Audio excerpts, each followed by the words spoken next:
All right, good day, everyone, and thank you for joining us today on another edition of a Google Plus Hangout for our channels beam.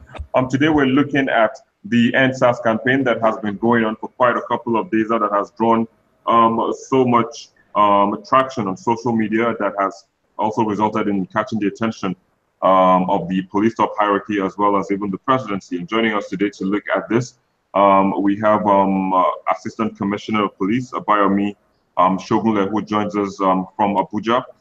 Thank you for joining us on the program today. Thank you for having me. Of course. And then we also have the Jadi Anju, who joined us as well from Abuja, Nigeria's Federal Capital Territory. Deji, thanks as well for coming on the program today. Thank you for having me.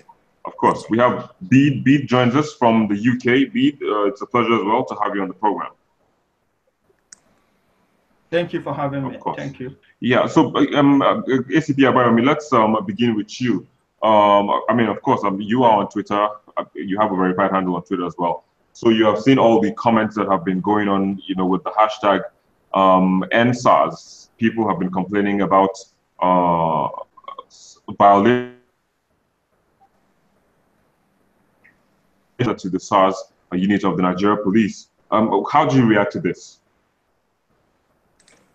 First of all, let me state that just as we all know that majority of the messages that have been flying around on the social media are not verifiable. They are not verified messages in the sense that they lack date, time, and place of occurrence. And having said that, even despite that, the federal government and the Nigerian police force have decided to take an action, which we have seen with the directive of the Inspector General of Police, IGP Ibrahim Idris, ordering a reform and reorganization of the Special Anti-Robbery Squad. So despite the fact that a good number of the messages that we have been seeing on social media are not verified, the Nigerian police is still taking action to ensure that the rights of citizens are respected, and the targeted actions being taken is not only being done by the Nigerian police force alone. We are doing it in collaboration with our partners, with human rights organizations, with all stakeholders who are interested in ensuring that things work out the way it's supposed to be. All right, so talking about verifications, I want to read a quote from a report published by, one of your partners, like you said, human rights organizations, this time around the Amnesty International. And it says that a police unit created to protect the people has instead become a danger to society, torturing its victims with complete impunity while fomenting a toxic climate of fear and corruption. But yet you say these claims are not verifiable. This is a statement from one of your partners. I don't know if Amnesty International is one of your partners, but this is a statement from one of your partners. How do you react to this? Of course, Amnesty International Nigeria is one of our partners, one of the partners of Nigerian Police Force. And as at 2016, when the report was released, the Nigerian Police Force reacted. And I still remember that the Nigerian Police Force specifically requested Amnesty International to produce verifiable reports, as in to state where and who the victims are. And this particular report, I still remember vividly that my office played a very crucial role in ensuring that Amnesty International had access to requested SARS facilities. They were granted 100% access based on request. And the funny thing about the Amnesty International report is that Amnesty International refused to include the findings, what they saw. You know, they sent in a letter to the Nigerian Police Force in which certain allegations were made, and that they needed to go and verify the allegations if it is true or if it was true or not. And the Nigerian Police Force in 2016 granted Amnesty International full access. But when Amnesty International concluded the visit, which was at the SARS in FCT Abuja, the SARS in Enugu, and the SARS in Anambra State. And at the end of the visitation, and while Amnesty was pushing out the report, they refused to include what they actually saw. As a matter of fact, what Amnesty International discovered at the various facilities where they visited were not the same thing with the allegation. And the thing that Amnesty International representatives told me during one of the meetings before the release of the report was that they were not going to include positive stories about the Nigerian police force, because if they include positive stories, members of the public will find it difficult to believe their subsequent reports, and that they were not a PR arm of the Nigerian police force. And I told them, nobody is telling you to do PR for the Nigerian police force. You have gone, you have visited. Simply state what you have seen. That's what we are saying. Nobody is saying you should do a PR campaign for the police, but they just simply told me that unfortunately they won't be able to do that, that it was not part of their mandate. And even up to now, they have refused to state, if there is a victim of torture, there should be a name attached to a victim of torture, which we are not saying. Oh, okay. So the thing is, I would have loved us to have a representative from the Amnesty International, but all entreaties to them proved abortive, so we couldn't get them to come on the program. But I'll come back to you in some of the things you said. Let me come to you, Dejade. You are the convener of Concerned Nigerians, who, of course, this rally going on today. So ACP Shogunle is saying that most of these alleged brutality and violation of human rights by SARS officials are not verifiable. One, he says there is no time, there is no date, and there is no location. But then you guys have gone ahead, organizing rallies, organizing campaigns on Twitter, on Facebook, on social media. How do you, what are the basis for this campaign? What your Mishogunle is saying is completely not alluded to the fact that these are just his opinions about Nigerian police are more important than what Mishogunle is thinking. If you can come again, Digi. I said what your Mishogunle is saying is not true, because those are just his opinions. The opinions of Nigerians about the Nigerian police are what is more important. The opinions of Nigerians, the perception of Nigerians about the police is more important than what Yomi Shogunle, who is paid to speak good about the police, says. And what he's saying about people not giving timelines of what happened, and it's also not true. I'll give you a very simple example. Ebuka of Big Brother came on Twitter and narrated how he was almost killed by men of SARS. They shot at them, their car. They narrowly escaped. And somebody else came and also collaborated his story, who was with Ebuka in that car, that they had escaped together. There are thousands of such stories on social media. Understand? Each and every one of us, including myself, we've been arrested at one time or the other. We know the conditions of how a SARS detention center is. And what he's saying are just completely not true. Nigerians have dealings with the SARS, with SARS almost on a daily basis. These are people that escort people to ATM to collect bribe. You understand? And Nigerians are not complaining about the generality of the Nigerian police. Nigerians are saying that they have an issue, they have a problem with this particular department of the Nigerian police. He has directed, is it not the same idea that directed that roadblocks should be dismantled nationwide? And there are roadblocks still everywhere, and they are still extorting people.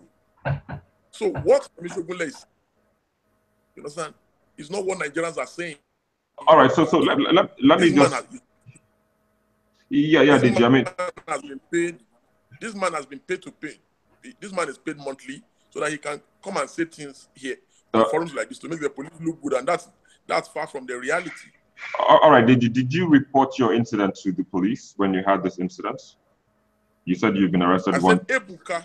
Ebuka okay. of Big Brother.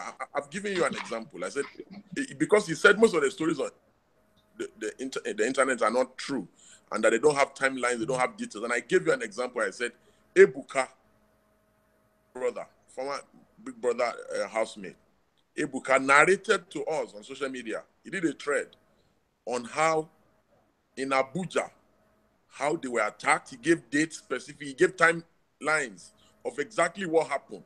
And somebody that was with him in that same car corroborated the story and narrated what they passed through. You know, I have been, at least this year, I've been detained in a SARS detention center this year. You understand? So I can tell him, even he knows the truth. You understand? He knows the truth.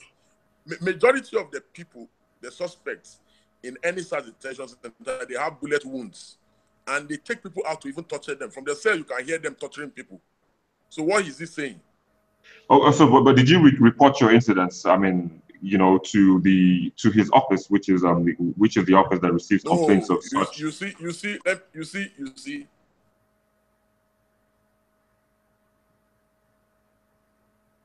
Oh, it seems well. Somebody cannot arrest you. Somebody cannot arrest you. You understand? Do impunity, carry on impunity, then you go and report to them. No, that's not how it should be. You understand?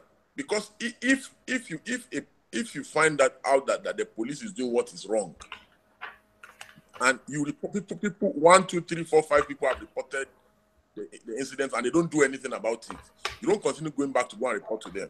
For instance, when an inspector general of police has been alleged as having collected bribes to the sum of 120 billion naira, he's not even defending himself. He's not saying that. He's not saying.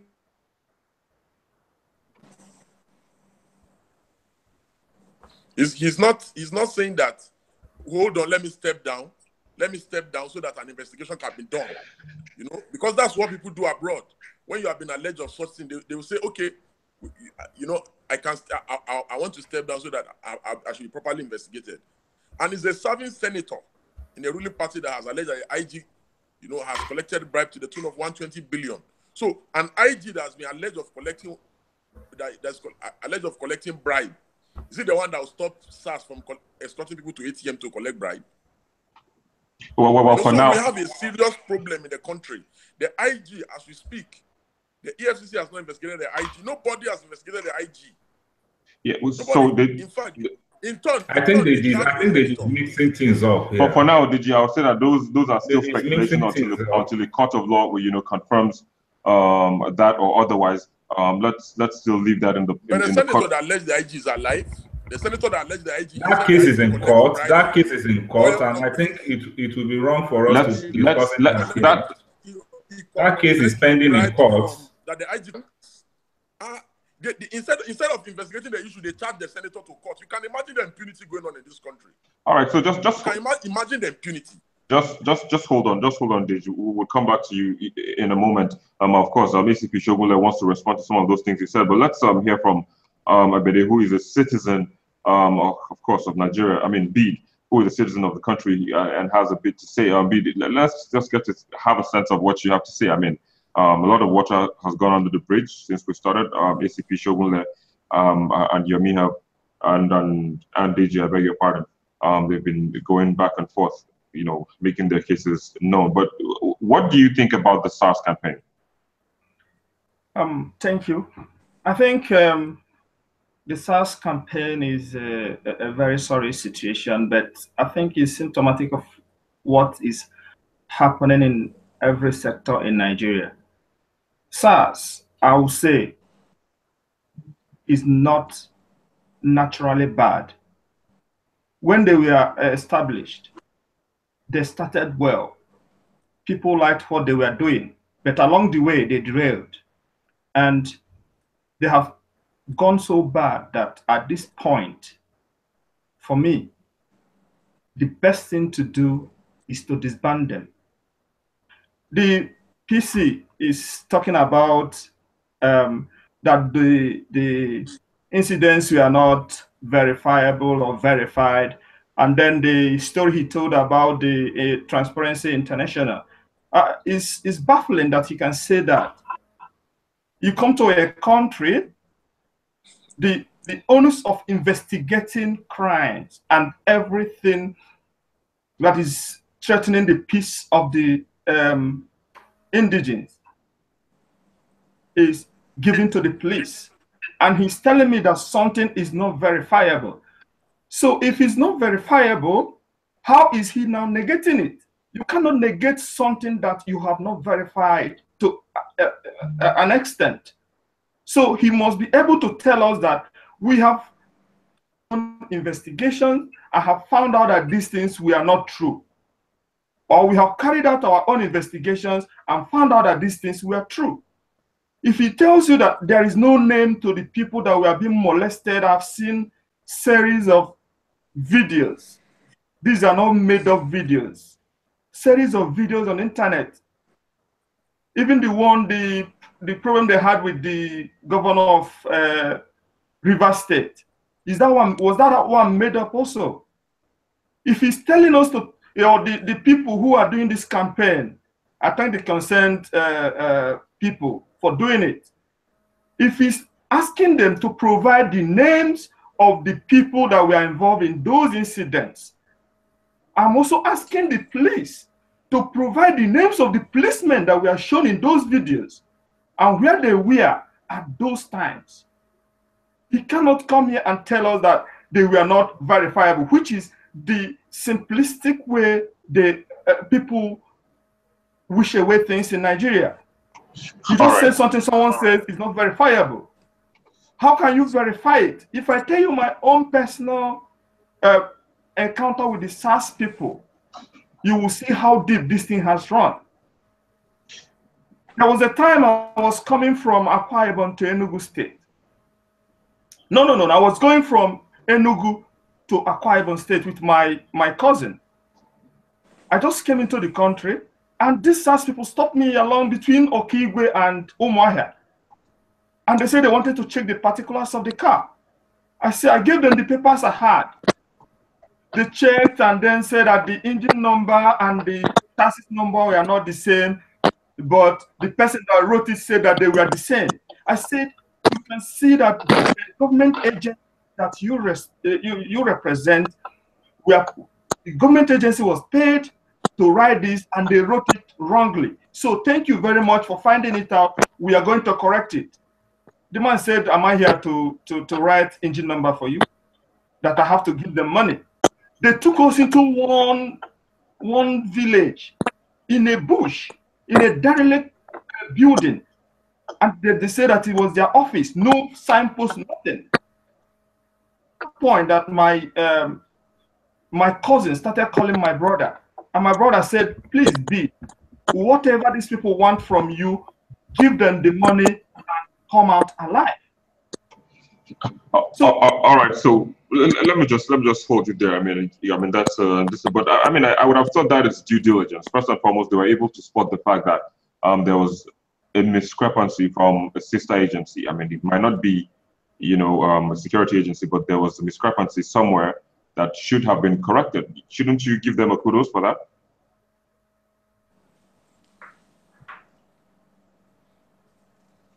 I think we've lost beat, but Mr. Shogunle, let me come, ACP Shogunle, let me just come back to you.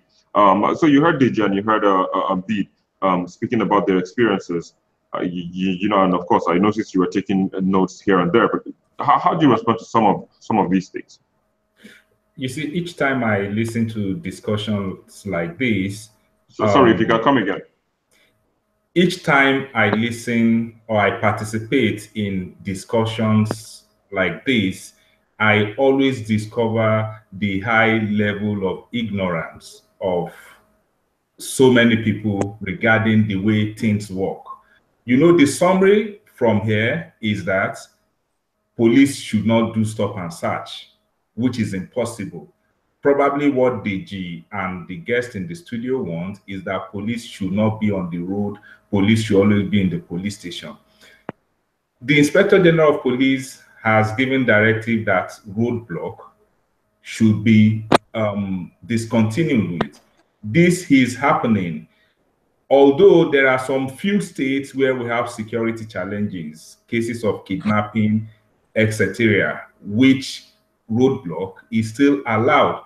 And come to look at it again, is that from this discussion, we'll see that there is a need to understand the difference between roadblock and stop and search.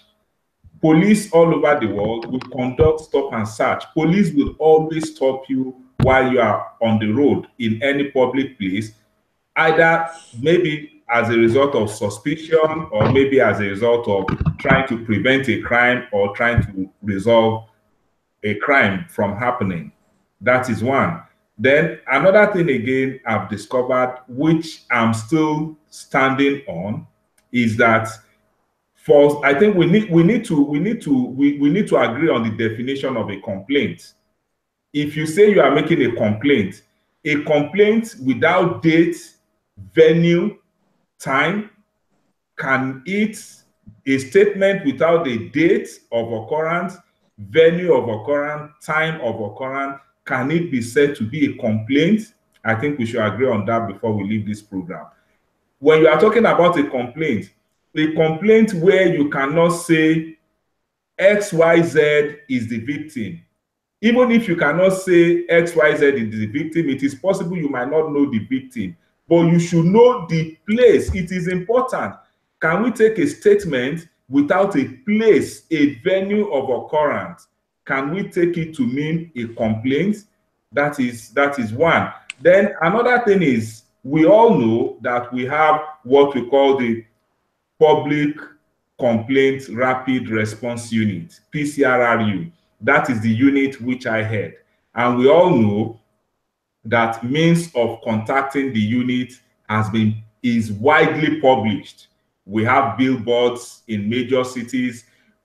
We have flyers which we have distributed to all local governments in Nigeria. And from time to time, the media in Nigeria, both electronic, print, and the social media, they talk about the activities of the PCRRU. The question to Deji is, has he ever reported a case to PCRRU? Let Deji answer that question. Deji, hold on, Deji, just hold on a bit, Deji, hold on. How can I report this case? Okay, so have you ever reported a case to the PCRRU as posed by ACP Shogunle? Victor, how can I report a case to somebody like you? I mean, this is somebody that blocks people that complain or criticize him on Twitter. That's not the question. That's not the question. Victor, hold on. Victor, myself, okay. People insult me on Twitter, I retweet it. People insult me on Facebook, I retweet, I like and share their insult. That is me, that is a private citizen. I don't have a record of blocking anybody on social media anymore. But somebody who represents the Nigerian police blocks people and is telling us that we should report. You can see the hypocrisy. Okay, let's put ACP Shogunle aside. Have you ever reported anything to the PCCRU? I mean, he only heads it. Why should I? He has people who works with him. People, you are getting, see, Victor, we need to put this thing in proper perspective. Have you ever seen any Nigerian say that, the SSS is even more dreaded than the SARS? The State Security Service is more dreaded than the SARS. But have you ever had any Nigerian say that SSS demanded bribe from them, or SSS escorted them to ATM to collect bribe? Have you ever heard that before? There's something fundamentally wrong with these police people, especially the Special Anti-Robbery Squad people, until they come to the realization that that place is a filthy organization. We will not be having a headway, and that's why we are calling on the government to disband that unit. Because all over the world, the police, they are the closest people to the citizens. Look at even Ghana here. People that you are protecting don't love you. How do you then protect them? A situation where people are afraid. You say you are Special Anti-Robbery Squad, but people are even afraid. People are even afraid to relate with you because many of them, they are drunkards. You will see them with AK-47. in complete mufti. They are not different from armed robbers. These guys, they look exactly like armed robbers. And let's not assassinate anyone's character, please, while we make our submissions. You see, Victor, I mean, I understand that you have had a personal relationship, a personal encounter with them, but let's try to hold our emotions so we don't cast aspersions, or we don't assassinate anyone's character. I mean, hello, Victor, one is very bad, and that's why we are trying to say these things the way they are. You understand? And we are putting these things in proper perspective. Yes, we want reform. For me personally, I say I have always said it publicly and privately now. The welfare of police officers across the board must be looked into. It is unexplainable that any police officer. Please, can we just focus on the topic of discussion? Barrack, a typical police barrack, you feel sad. You understand? So we understand that we must better fund the police. We must do so and so. But look at the SSS people. Look at the funding they also get. But look at the attitudinal character that they display between them, the staff, and. All right. So let me just hold you. Let me just hold on and hold you for a bit, Digi, if you can hear me. Yeah. So I mean, let's even agree that okay, we want to. The federal government wants to meet, or the Inspector General of Police wants to meet the demands of your group now concerned Nigerians, and you're saying that SARS should be scrapped. I mean, SARS has in recent times we've seen them, made successes, arrest of kidnappers, arrest of cultists, arrest of armed robbers. Don't you think the society will be vulnerable if SARS is, ended, like the hashtag says?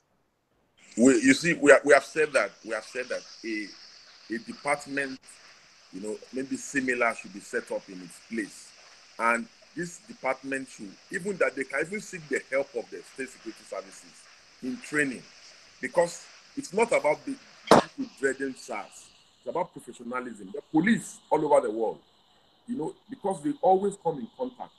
They are the first point of call of citizens who have complaints, who run into troubles, and we commend the Nigerian police for some of its giant strides that it continues to do. Make no mistake, the kind of reforms we're even pushing for police, the way we're funding for them.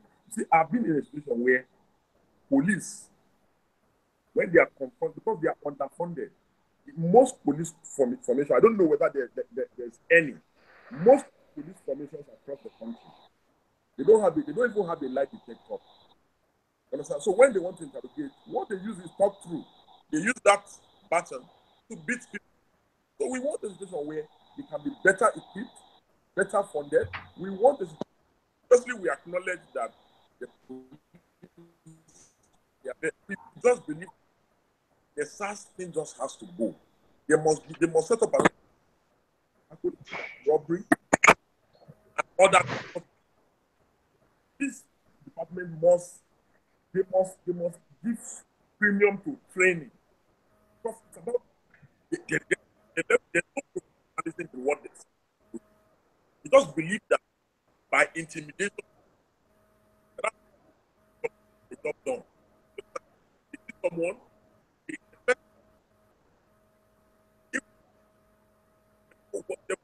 why is it that the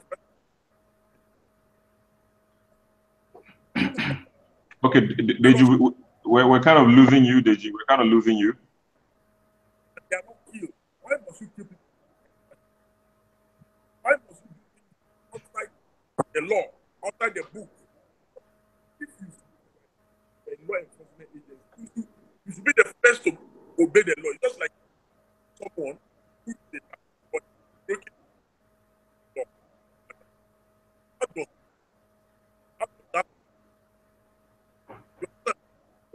is an armed robber. You believe that. You believe you just need something.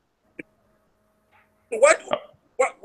Hello, Deji. If you can hear me, we've lost you for a bit. If you can come again, because your audio was fluctuating here and there. If you can come again. Yes, I said that just because you see someone and you say he's an armed robber, therefore the judgment should be for you to just shoot him and kill him immediately. Why do we have laws? Our laws are very explicit in the US and everywhere. We see terrorists, they arrest them. It's in rare cases where maybe the life of the police or CIA or FBI or SSS is in danger, that maybe the terrorists trying to kill. But we were attacked in Unity Fountain, and we were doing resume or resign. They attacked us in Unity Fountain. They used tear gas on us. They used water cannons on us. They released dogs on us. Were those These guys, they are capable of. Were those SARS officials those were not SARS that attacked us. It was just conventional police men that attacked us. So imagine if they had unleashed SARS on us, what the SARS will have done to us. So denial will not work. Nigerians already have a perception about SARS and about police. So the police need to work on its image and its relationship with the Nigerian people, because that's so important. All right, very well. We need to wrap this conversation up now. You were trying to say something earlier on before we lost you through, of course, the internet. But then, so just quickly, in few words, could you just wrap it up now, like a closing statement, because we have to go. Yeah. What I want to say is, actually, there is no need for too much sentiments here. SARS as a police unit is a good thing to have. Running it, and the people, the policemen that are deployed as the SARS people are not doing any good job for Nigerians anymore. They're supposed to be a source of strength and security to people, but now they are a source of fear and trepidation. Now, I'm saying that SARS should be disbanded, not disbanded and thrown away. What we're supposed to do is, people like it or not, the name SARS has been soiled by some individuals. I know that there are some SARS people that are doing very good, honest jobs, but there are some people that have destroyed the name. The best thing for the country to do to move forward is to disband this SARS, come up with another security outfit or department in the police to do the job SARS is doing. As it is now, there is no form that will return the confidence of people. There is no level of reform. And to be honest with you, I don't want to go to personal characters. Okay. Though in this issue, the whole police force supposed to be reformed in Nigeria, because if a SARS person is doing something bad and he feels that the people at the helm of affairs are going to tolerate it, why wouldn't he do it? He would do it. But if the person at the helm is a no-nonsense person and the operative knows that if you do this, you get this, they will know, they will think twice before they do anything. All right, the case of no verifiability should not come in here. I challenge the police to go and verify if those people, if those SARS people, or rather the people wearing SARS uniform that we see beating people on the road, hitting people with jerry cans, trying to pursue a governor, hitting someone with their guns, let them go and verify if these guys are SARS people and come and tell Nigerians these people are not SARS people. Then look at them here, because it is their work. If they are being impersonated, it is the work of the police to go and investigate and arrest those people. All right. And if they accept that they are SARS people, they should do the right thing and get us out of this problem, because this problem will spiral into something that is so huge that it will not have envisaged. You see, if there is a video I saw where a group of people were trying to fight the SARS people. It has degenerated to that level that people now are challenging them. As Adeyanju said, the police is supposed to be the closest people, the closest agency to the people. Because they are the people we run to when there is anything. They are the first port of call.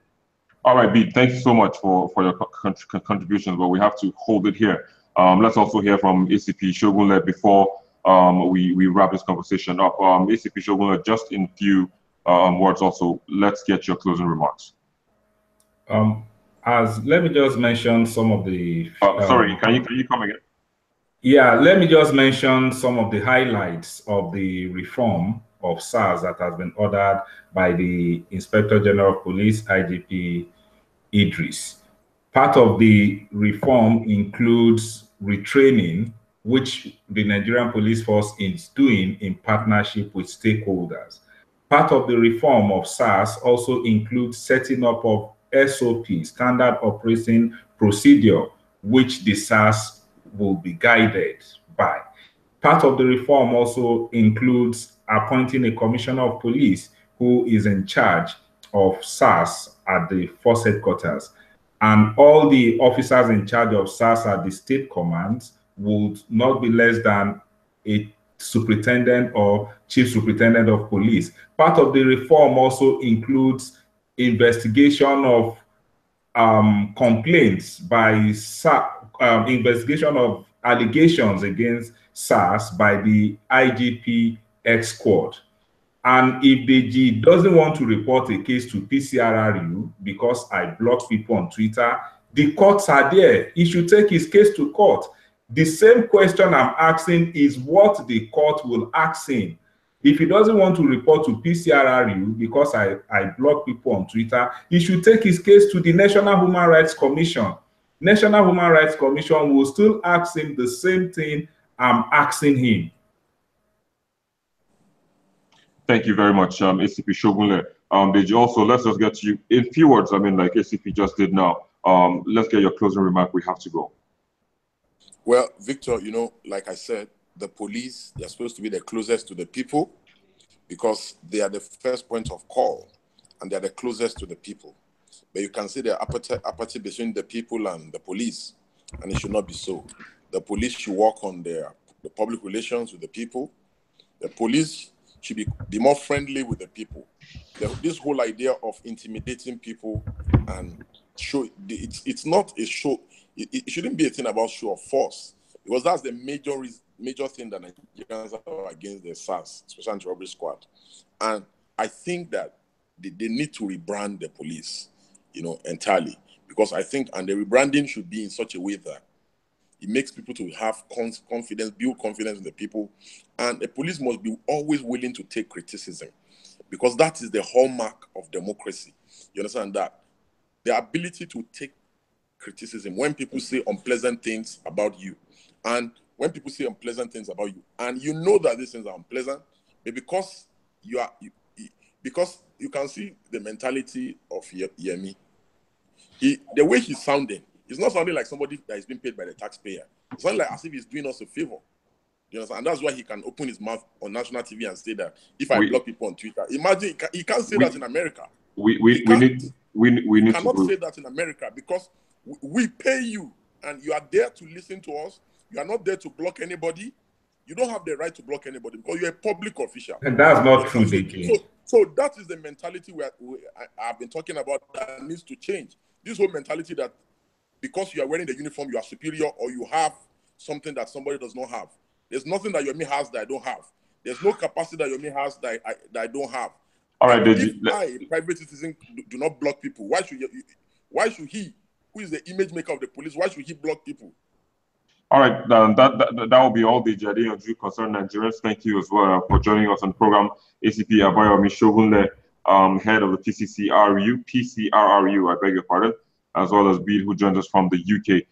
Thank you to all of you for joining us on the program. But that's where we have to wrap it up. For those of you who watch us via the YouTube stream, we do see you, and we also see your comments. But unfortunately, we can't take any of that now. We're running out of time. Thank you very much. Once again, it's a Google Plus Hangout for Channels Beam, and I'm Victor Matthias. Thank you.